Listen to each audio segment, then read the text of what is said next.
Bem-vindo, bem-vinda a mais uma aula de Direito Eleitoral.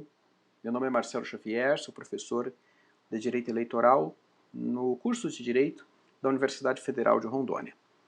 Bem, hoje eu vou falar com vocês de forma muito... O tema é grande, mas a razão por que eu vou buscar ser objetivo, falar dos princípios do direito eleitoral. E antes de especificamente começar a falar de cada um dos princípios do direito eleitoral, eu paro um pouquinho para explicar para vocês o que é o princípio e, mais importante, qual a importância do princípio no estudo do direito.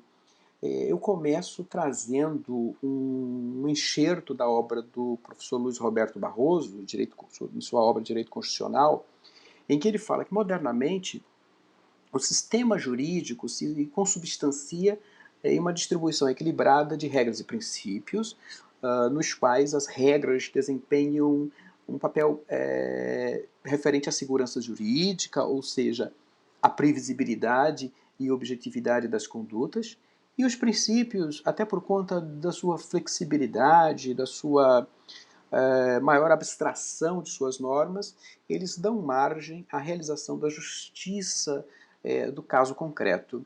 É importante que eu deixe claro que os princípios nem sempre foram dotados de normatividade.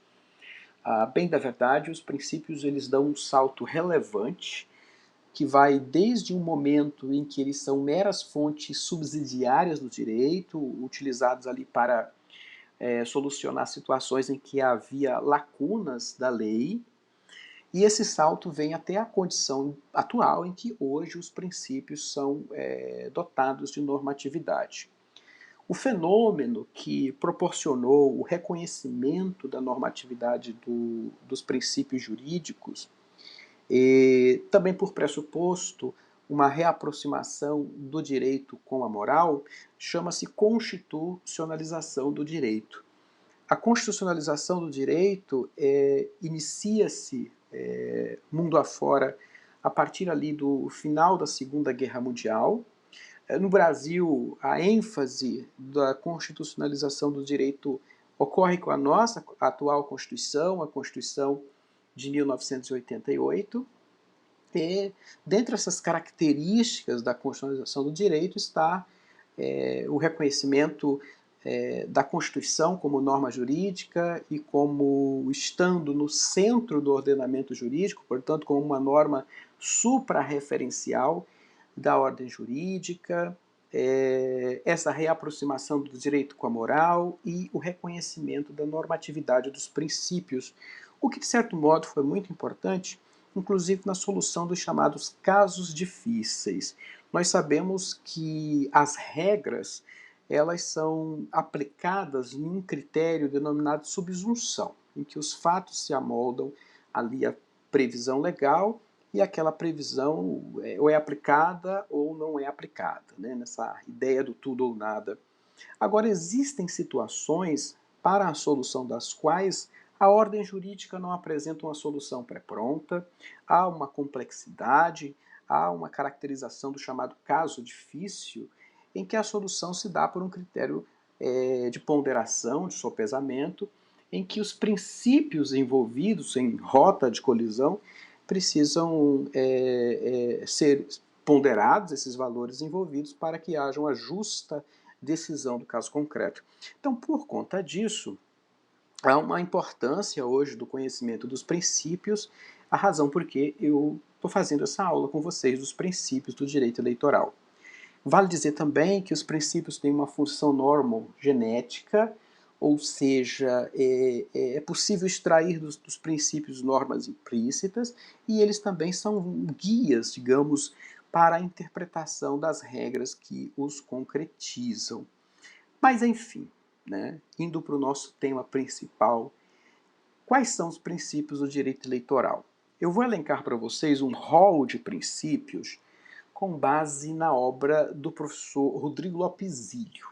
Então, para Rodrigo Lopes Zílio, são princípios do direito eleitoral: o princípio democrático, o princípio da soberania popular, o princípio da representatividade, o princípio republicano, o princípio da celeridade, o princípio da preclusão, princípio da isonomia, princípio da verdade eleitoral, princípio da normalidade e legitimidade das eleições, e ele termina com o princípio da anualidade, ou como é também denominado, princípio da anterioridade eleitoral. São 10 princípios que eu me proponho a conversar com vocês na aula de hoje. Então, sem perder muito tempo, vamos falar do princípio democrático. Aliás, vale dizer que o princípio democrático é um princípio fundante do direito eleitoral, da justiça eleitoral, porque cabe à justiça eleitoral, cabe ao direito eleitoral, esse papel de converter a vontade popular em mandatos legítimos, né? Portanto, essa ideia de democracia representativa pressupõe esse chamamento do eleitorado para o exercício da soberania popular, cujo resultado, proclamado pela justiça eleitoral, deve ser legítimo, ou seja, espelhando a real vontade do povo. Vamos começar falando de democracia. Democracia, ela pressupõe participação, ela pressupõe consentimento do povo. Democracia pressupõe que a fonte do poder é o povo e, portanto, também pressupõe uma organização social baseada na cooperação de pessoas livres e iguais, e aí nesse aspecto poderia até dizer que a democracia ela anda de mãos dadas com a ideia moderna, com a ideia contemporânea de república, sobre a qual eu irei falar logo mais.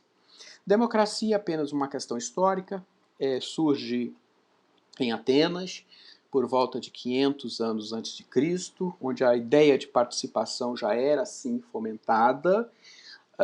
Mais ou menos ali na mesma época também esse ideal democrático republicano ele é praticado na antiga Roma. Depois há um desaparecimento, isso muito tempo depois, ali por volta do ano 1100, na Idade Média, nós temos alguns resquícios de retorno desse ideal democrático, mas posso afirmar para vocês que a democracia como participação, como autogoverno e como soberania popular só mesmo vai se materializar no século XX. Né, no século XX. Razão porque, inclusive, o professor Luiz Roberto Barroso costuma afirmar que a democracia constitucional é a ideologia vitoriosa do século XX. Por quê? Porque ela enfrentou outras formas alternativas e conseguiu vencê-las, tais quais o fascismo, tais quais o nazismo, o comunismo, regimes militares, o fundamentalismo religioso. Ou seja, temos hoje a Constituição como um valor central da nossa ordem jurídica, e não um partido político, e não uma pessoa, uma figura humana, e não um Alcorão. Né? Então, essa ideia de que a democracia ela se consubstancia no século XX e ela supera desafios de meios alternativos que, de algum modo, tentaram cancelá-la. É claro que hoje a maioria dos países são democráticos e isso revela bem essa fala, essa afirmação de que sim, foi uma ideologia vitoriosa do século XX. São elementos essenciais de uma democracia a soberania popular, a liberdade e a igualdade. E vejam que são todos eles valores caros para o direito eleitoral, especialmente porque nós sabemos que o direito eleitoral, a ele, cabe zelar pela legitimidade dos mandatos. Em sala de aula, eu costumo até dizer que é um desafio grande para o direito eleitoral, é um desafio grande para a justiça eleitoral, porque a ela cabe transformar essa vontade popular em mandatos, mas não em qualquer mandato, mas em um mandato legítimo, ou seja, quaisquer atos que atentem contra a legitimidade desse mandato, como, por exemplo, ilícitos de abuso de poder, captação ilícita de sufrágio, ou seja, condutas que, de certo modo, possam violar a liberdade de sufrágio e macular a confiabilidade do voto dado pelo eleitor, ou seja, o eleitor passa a votar, né, tendo a sua liberdade atentada, violada, gera, consequentemente, mandatos ilegítimos.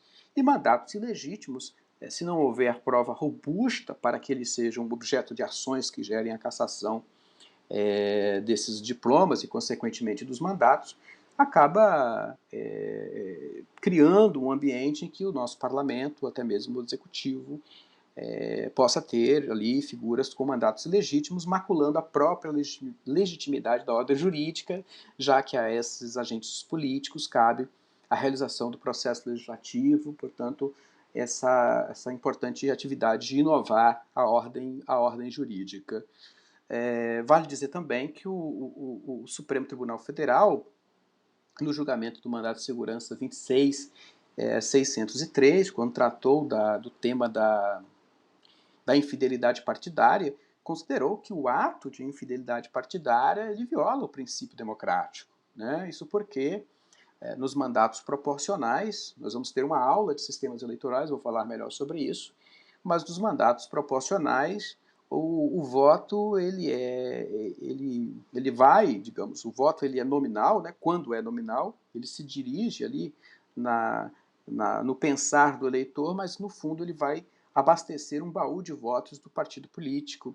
E um determinado candidato ele é eleito a partir da performance do partido político, considerando todos os votos que esse partido obteve para bater ali o quociente eleitoral.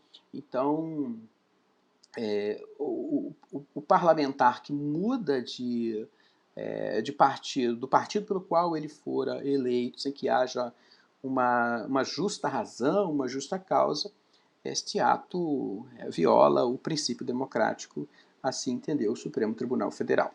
Tá bom? Ainda falando de democratização, eu vou apenas elencar para vocês, explicar para vocês as 3 ondas de democratização que nós tivemos no mundo afora. Tá? A primeira grande onda de democratização ocorreu após a Segunda Guerra Mundial, e aí nós podemos citar países como Alemanha, Itália, Japão, Brasil, embora o Brasil acabou ali nos anos 60 voltando a cair no autoritarismo. Né?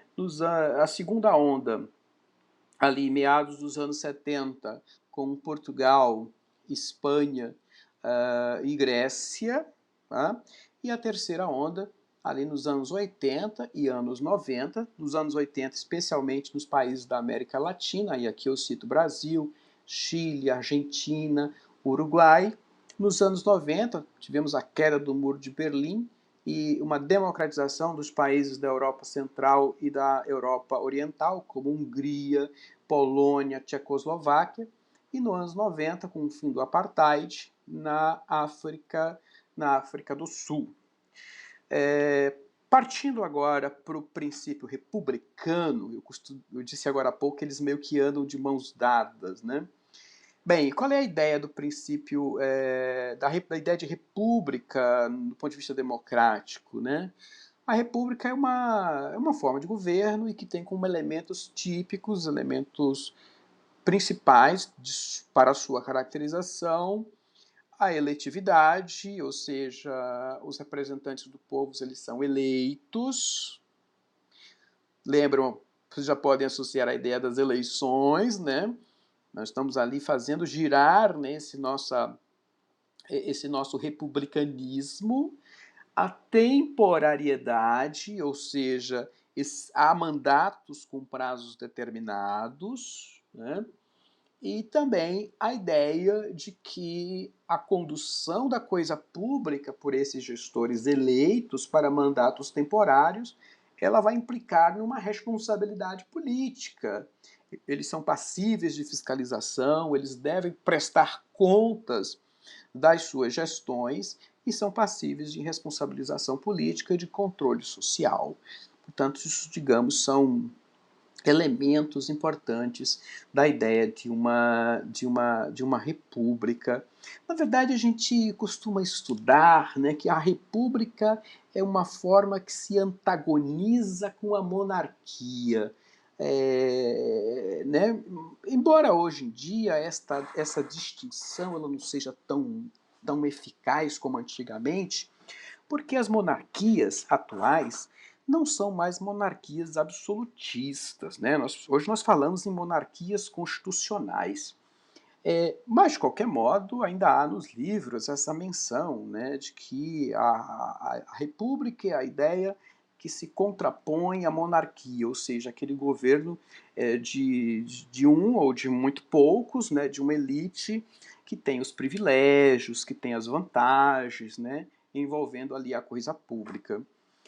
O republicanismo, e aí na obra do Daniel Sarmento e do Cláudio Pereira de Souza Neto, né, uma obra de ambos, eles falam do republicanismo contemporâneo e destacam algumas características. Por exemplo, ênfase à igualdade, combate a privilégios no setor público, a defesa da moralidade na vida pública, combate à confusão entre o público e o privado, né? O combate à ideia do patrimonialismo, luta contra a impunidade dos poderosos, né?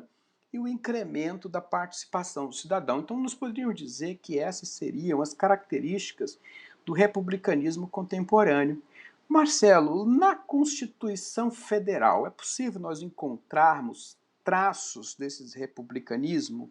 Com certeza. E eu já começo dizendo com algo que tem relação direta com o direito eleitoral, que é a ideia do voto obrigatório. Sim, pessoal.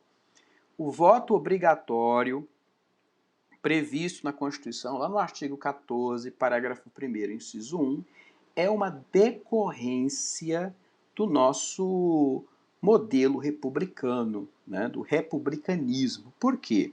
Porque numa república, o cidadão ele não tem apenas direitos. Nessa ideia de república contemporânea, o cidadão também tem deveres cívicos com a comunidade. E votar, participar para a criação de um consenso coletivo, participar na tomada de decisões do Estado, na escolha desses representantes eleitos, é um dever cívico do cidadão enquanto parte integrante da comunidade. Portanto, o fundamento da obrigatoriedade do voto está no princípio republicano. Previsão de plebiscito, referendo, iniciativa popular, lá do artigo 14 e do artigo 61, parágrafo 2º, o direito de fiscalizar e de receber dos órgãos públicos informações de interesse geral ou coletivo, o direito de petição, o direito de defender em juízo o patrimônio público, a moralidade, o meio ambiente, o patrimônio histórico-cultural, tudo por conta através da ação popular. São previsões na Constituição Federal de 88 que têm fundamento no princípio republicano. Lembram o que eu disse agora há pouco? Democracia e ideal republicano caminham juntos. Um outro princípio que também tem tudo a ver com o ideal democrático é o princípio da soberania popular. Então, para não me tornar repetitivo, eu vou aqui mencionar o artigo 1º, parágrafo único da Constituição Federal, que fala que todo poder emana do povo, que o exerce por meio de representantes eleitos ou diretamente nos termos da Constituição. Isso é uma previsão constitucional que expressa muito bem o princípio da soberania popular, ou seja, o poder emana do povo.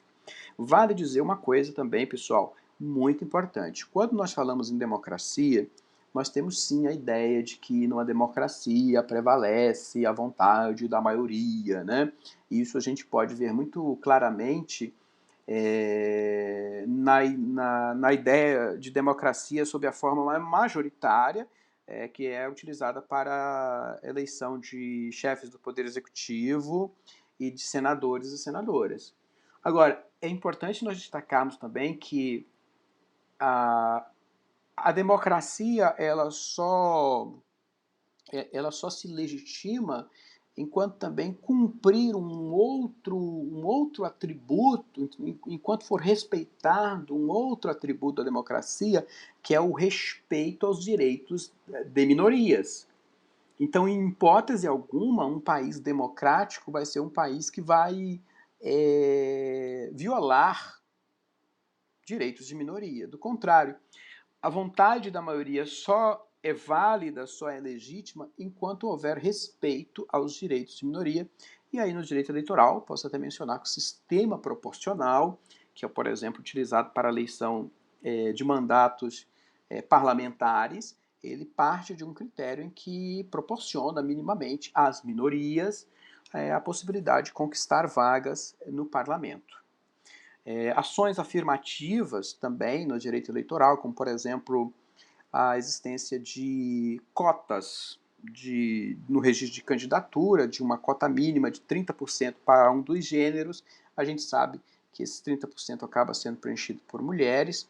Quando há o cumprimento, que não raras vezes os partidos descumprem essa cota de afirmação de participação feminina nas candidaturas, né? Então é preciso impugnar, quando não, é preciso indeferir o DRAP desse partido político, e aí o indeferimento do DRAP gera consequências mais graves. O partido ele acaba regularizando ali.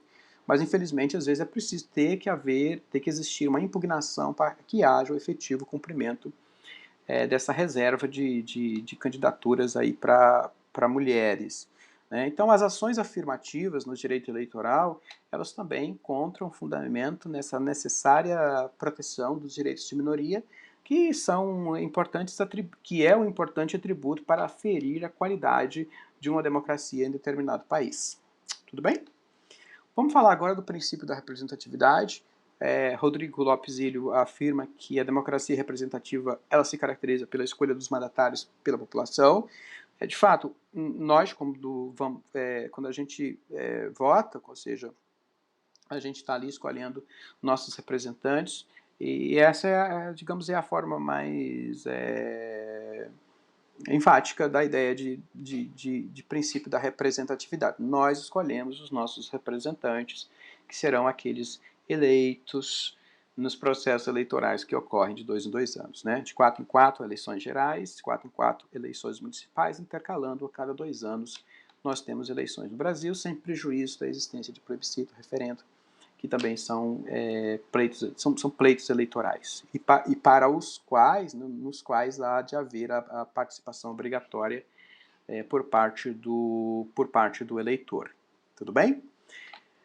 Zílio também fala do princípio da celeridade. O que é o princípio da celeridade? A gente sabe que o direito eleitoral trabalha tendo como referência mandatos que têm prazos determinados e que também o calendário eleitoral é bem rígido, né? Especialmente a partir ali do registro de candidatura até a etapa que encerra o processo eleitoral, que a gente chama de diplomação dos eleitos. Então, nesse período, o trâmite de todos os feitos eleitorais são muito sérios, a contagem dos prazos também há uma rigidez muito grande e os prazos são curtos no direito eleitoral. E só para vocês terem uma ideia, o princípio da duração razoável do processo, né, de matriz constitucional, ele vai encontrar no direito eleitoral uma regra, um dispositivo legal que manifesta o que é exatamente duração razoável do processo no direito eleitoral. Diz que considera-se duração razoável do processo, artigo 97A da Lei das Eleições, ou seja, da Lei 9.504/97, considera-se duração razoável do processo que possa resultar em perda de mandato eletivo o período máximo de um ano contado da sua apresentação à Justiça Eleitoral. Então, processos que importem em possível perda de mandato eletivo devem durar ali, já contando as etapas recursais, o ano. É claro, pessoal, que há situações concretas em que há complexidade, um número muito grande de réus, pode sim, né, superar essa previsão sem que haja qualquer nulidade. Tudo bem? Eu trago também aqui a previsão da Lei Complementar 64 de 90, a Lei das Inelegibilidades, o artigo 16, né, que fala que os prazos são perentórios e contínuos, e correm em secretaria e o cartório, e que a partir do encerramento do prazo para registro de candidatos, né, não se suspendem aos sábados, domingos e feriados. Então, a partir ali, né, o dia 15 de agosto do ano eleitoral é o prazo limite para o registro das candidaturas. A partir da data de encerramento até a diplomação, os prazos, eles se encerrarem no domingo, eles morrem no domingo, se encerrarem no feriado, eles morrem no feriado, nada de prorrogar para o primeiro dia útil. Por favor, isso não existe. Saiba disso, principalmente você que vai eventualmente advogar no direito eleitoral, é muito importante que você saiba disso, né? Então, por exemplo, você tá ali numa sessão do tribunal em que o processo é julgado na quinta-feira, dentro do calendário eleitoral, né? Portanto, depois da data limite para o registro, até a diplomação. E aí o tribunal faz a publicação do julgado já na mesma sessão, ali, com a leitura da ementa. Então, imagina que você tem que interpor um recurso ordinário, um recurso especial. Você tem 3 dias. Cara, se foi na quinta, conta aí, ó. Sexta, primeiro dia. Sábado, segundo dia. Domingo, terceiro dia. Ou tu interpõe o recurso no domingo, ou já perdeu o prazo. Não tem essa de ir para o primeiro dia útil seguinte, tá? Quando que isso acontece? Naquele período do calendário eleitoral. Ou seja, em ano eleitoral, em ano de eleição, a contar ali dessa data, a partir da data em que encerra o registro de candidatura, 15 de agosto, até a diplomação. Tudo bem? O princípio da preclusão, primeiro que o Zílio começa dizendo que a preclusão é a perda do direito, a perda de uma faculdade pelo decurso do tempo, né? Dormientibus non succurritius, o direito não socorre aos que dormem, a gente sabe disso. E a gente sabe que o processo eleitoral ele se aperfeiçoa pelo transcurso de fases, né? Então, o processo eleitoral começa ali, por exemplo, para quem entende dessa forma, porque há quem entenda de forma diferente.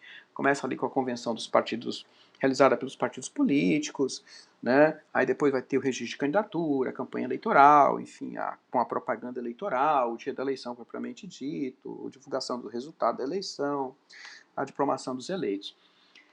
Então, por exemplo, lá no registro de candidatura, quando o partido, a coligação ou a federação requer o registro de candidatura de seus candidatos, e esses nomes são divulgados num edital lá no Diário da Justiça Eletrônico, há um prazo de 5 dias para impugnação. 5 dias para impugnação. Se não houver impugnação, se nada for levantado nem de ofício pelo juízo, e a decisão de deferimento do registro transitar em julgado, acabou. Precluiu. Salvo, claro, se tratar de matéria constitucional. Aí é possível, ou de inelegibilidade superveniente. Mas superveniente, se é superveniente, embora a lei defina a superveniência como até a data do registro, né, é uma previsão legal um pouco violadora da Constituição, né? Em algum momento a gente vai falar disso, mas se não se tratar de inelegibilidade superveniente e nem de matéria constitucional, ou seja, se for uma inelegibilidade infraconstitucional, prevista ali na Lei Complementar 64 de 90, preclusão. Simples assim, preclusão. Princípio da isonomia, é preciso dar oportunidade de acesso aos mandatos, ou seja, desde que a pessoa, obviamente, desde que a pessoa preencha os requisitos constitucionais e legal complementar para a habilitação à candidatura, ele tem todo o direito de pleitear a sua candidatura, desde que tenha o nome aprovado em convenção partidária e filiado a partido político, assim, respeitados, como eu te falei, esse regime constitucional em que há condições de elegibilidade, lá no artigo 14, parágrafo 3º, de que desde que não incida em inelegibilidades, sejam constitucionais, sejam infraconstitucionais, desde que apresente toda a documentação prevista ali na Lei 9.504, esse cidadão pode ou cidadã pode participar do pleito eleitoral e ter, claro, seu registro deferido. Mas também há esse princípio da isonomia numa vertente de que nós temos que assegurar a igualdade de condições entre candidatos. E aí, por exemplo, condutas como abuso de poder, que atentam contra a normalidade das eleições, contra a legitimidade dos mandatos, é um exemplo de ilícito que viola a igualdade de condições. Né?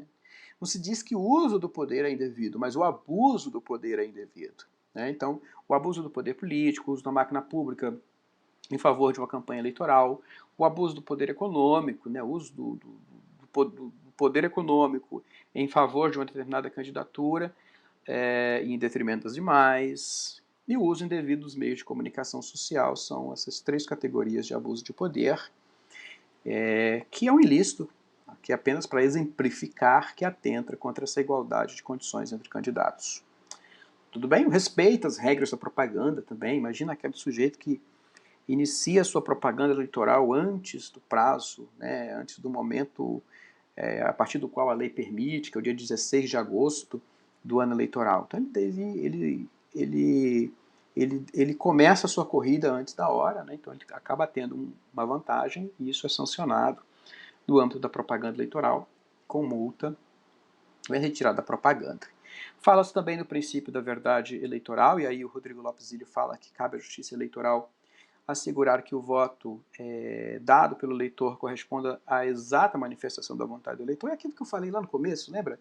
Da ideia de legitimidade do mandato. Ou seja, o mandato ele tem que refletir a real vontade popular e não a vontade do povo viciada porque teve um voto comprado, porque houve abuso de poder, enfim, né? Então, o eleitor ele tem essa liberdade de sufrágio, precisa ser respeitada para que ele realmente possa exercer esse seu juízo juízo eleitoral, né, essa escolha que ele deve fazer livre e consciente acerca de quem ele deseja votar, se é que ele deseja votar em alguém, porque ele pode também desejar anular o voto, pode desejar votar em branco, que é um direito do eleitor, frise-se. O que não se pode, pessoal, é induzir o eleitor a anular o voto, tendo a ideia de que com isso ele vai poder anular uma eleição. Isso não existe.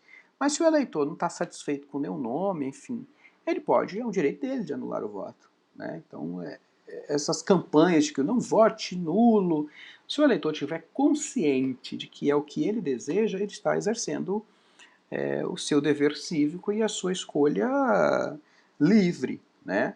Agora, se ele está ali induzido a erro por uma campanha que diz que se você anular seu voto, mais de 50% dos votos forem anulados, forem votos nulos, melhor falando, você anula uma eleição, isso não é verdade, isso é uma mentira que há muito tempo ronda as campanhas eleitorais, tá bom? Então, a ideia de legitimidade das eleições. Tem também o princípio da normalidade e legitimidade das eleições, que encontra fundamento no 14, parágrafo 9 da Constituição Federal, que vai falar justamente que além das inelegibilidades constitucionais, outras poderão ser previstas em lei complementar. Tá? E aí, elas serão previstas a fim de proteger a probidade administrativa, a moralidade para o exercício do mandato, considerada a vida pregressa do candidato, e aí, olha, a normalidade e legitimidade das eleições contra a influência do abuso de poder econômico, o abuso do exercício da função do cargo ou emprego na administração pública, foi isso que eu acabei de falar para vocês, né?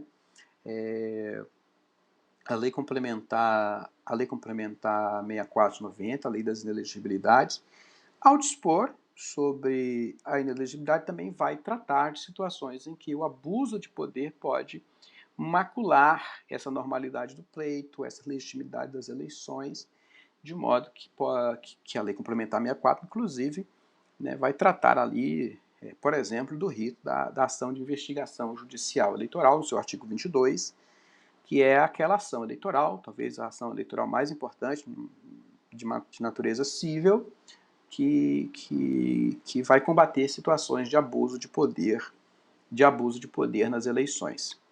E o último princípio que eu vou tratar com vocês, talvez seja o princípio mais importante do ponto de vista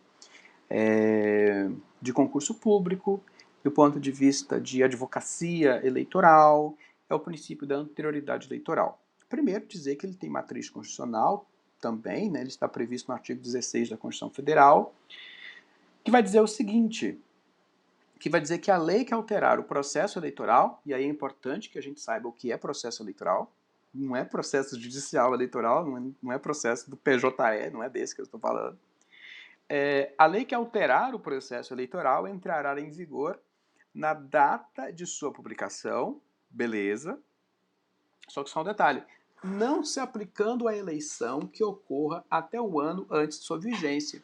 Então é preciso que essa lei que altere o processo eleitoral, ela entre em vigência a pelo menos um ano antes das eleições, ou mais. Tá? Por quê? Porque nós temos que evitar surpresas aos candidatos e aos eleitores. Mas, afinal de contas, né, a lei que altera o processo eleitoral, mas para eu saber se uma determinada lei altera ou não o processo eleitoral, eu preciso saber o que é o processo eleitoral para os fins do artigo 16 da Constituição Federal. E aí é onde eu trago essa definição, esse conceito, melhor falando, do José Jairo Gomes. O José Jairo Gomes, ele vai falar que, do ponto de vista, no sentido amplo, processo eleitoral significa essa complexa relação que se instaura entre a justiça eleitoral, candidatos, partidos políticos, coligações, Ministério Público e cidadãos com vistas à concretização do sacrossanto direito de sufrágio e escolha legítima dos ocupantes dos cargos público-eletivos em disputa. E aí o autor ele fala que o procedimento reflete o intricado caminho que se percorre para a concretização das eleições, desde a efetivação das convenções até a diplomação. Então, na visão deste autor, por exemplo, o processo eleitoral ele vai se iniciar ali com as convenções partidárias, que vão ocorrer de 20 de julho a 5 de agosto do ano eleitoral, e daí ele começa. Então ele vai pegar essas convenções, uma etapa da pré-campanha, porque né, todo ato permitido por esses pré-candidatos até o dia 15 de agosto é pré-campanha, o registro de candidatura, a propaganda eleitoral, o dia da eleição, a totalização dos votos e a diplomação. Tudo isso aí é o que a gente considera como processo eleitoral. Veja que é um iter, é um caminho em que fases da ideia de processo eleitoral vão acontecendo e que elas são previamente estabelecidas na legislação eleitoral. Tá? Então, a lei, quando altera qualquer temática que repercuta nesse caminho de fases, ela altera o processo eleitoral. Então, por exemplo, uma lei que altera algum conteúdo sobre convenção, uma lei que altera algum conteúdo sobre pré-campanha, uma lei que altera algum conteúdo sobre propaganda eleitoral, né? Sobre registro de candidatura, inelegibilidade nova, por exemplo, é a lei que altera o processo eleitoral. Então, para ela valer para uma eleição, ela precisa entrar em vigência pelo menos um ano antes da eleição. A gente sabe que a eleição ocorre no primeiro domingo, primeiro turno, né? No primeiro domingo do mês de outubro. Então você tem que saber quando cai o dia da eleição para calcular ali um ano.